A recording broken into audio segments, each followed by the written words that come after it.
وأنفقوا مما رزقناكم من قبل أن يأتي أحدكم الموت فيقول ربي لولا أخرتني إلى أجل قريب আল্লাহ রাব্বুল আলামিন বলেন, বান্দারে, তোমরা তোমাদের যেই সম্মানজনক রিজিক, তোমাদেরকে যে আমি সম্পদ দিয়েছি, ওয়া আনফিকু মিম্মা রাযাকনাকুম, আমি তোমাদেরকে যে রিজিক দিলাম, তোমাদেরকে যে আমি সম্পদ দিলাম, এগুলা তোমরা আল্লাহর রাস্তায় খরচ করো, আল্লাহর রেজামন্দির জন্য, আল্লাহর সন্তুষ্টির জন্য, এগুলা তোমরা আল্লাহর জন্য খরচ করো।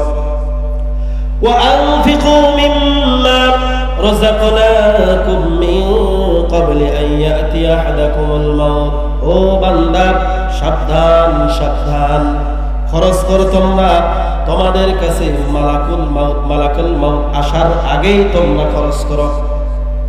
বান্দারে, তুমি যদি তোমার উপার্জিত সম্পদ তুমি যদি আল্লাহর রাস্তায় খরচ না করো, বান্দা তুমি কিভাবে ধারণা করলে তোমার সন্তান, তোমার নাতি, তোমার আত্মীয় স্বজন তোমার জন্য দান করবে? তোমার কবরে তোমাকেই যাইতে হবে।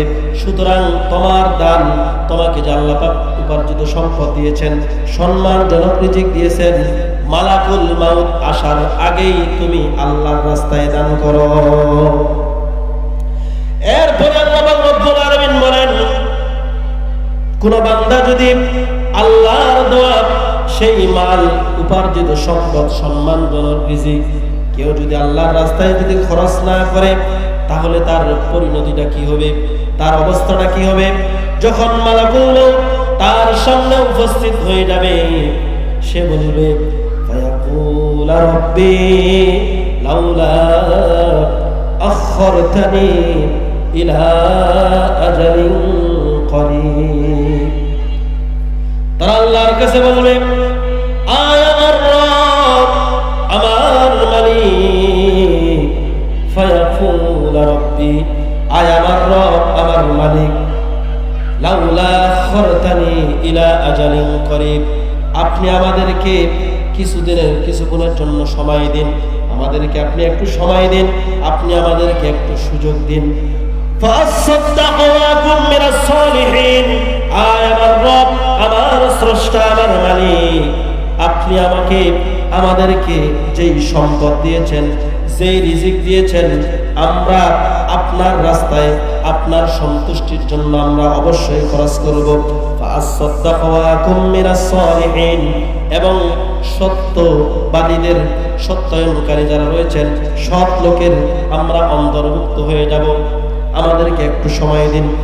আল্লাহ রাব্বুল আলামিন তখন বলবেন, ওয়ালাই ইউআখিরুল্লাহু নাফসান ইযা জাআ আজালুহা, ও বান্দা, তখন কিন্তু তোমাকে সেই সুযোগ আর দেওয়া হবে না, তোমাকে সেই সময় আর কিন্তু দেওয়া হবে না। লাউলা আখরতানি ইলা আজালিন করিব, ওই সুযোগ তোমাকে আর দেওয়া হচ্ছে না। ফাইদা জাআ আজালুহুম লা ইস্তাখিরুন সাআতান ওয়া লা ইস্তাকদিমুন, বান্দা, যখন মালাকুল মাউত তোমার কাছে চলে আসবে, এক সেকেন্ড আগেও তোমার জান কবজ করা হবে না, এবং এক সেকেন্ড পরেও তোমার জান কবজ করা হবে না। যথা সময় তোমার জানকে কবজ করা হবে। আমরা আল্লাহর রাস্তায় খরচ করতে চাই না। আমাদের যে কি হইল, আরে ভাই, আপনি কি আপনার সম্পদ নিয়ে কি কবরে যেতে পারবেন? এই কোরআনের মাহফিলের জন্য, এটার জন্য, সেটার জন্য চাঁদা চাইলে কয় হুজুর, ফকির আর এতিমের জ্বালায় দেশ থেকে মানে চলে যেতে, এরকম অনেকে বলে।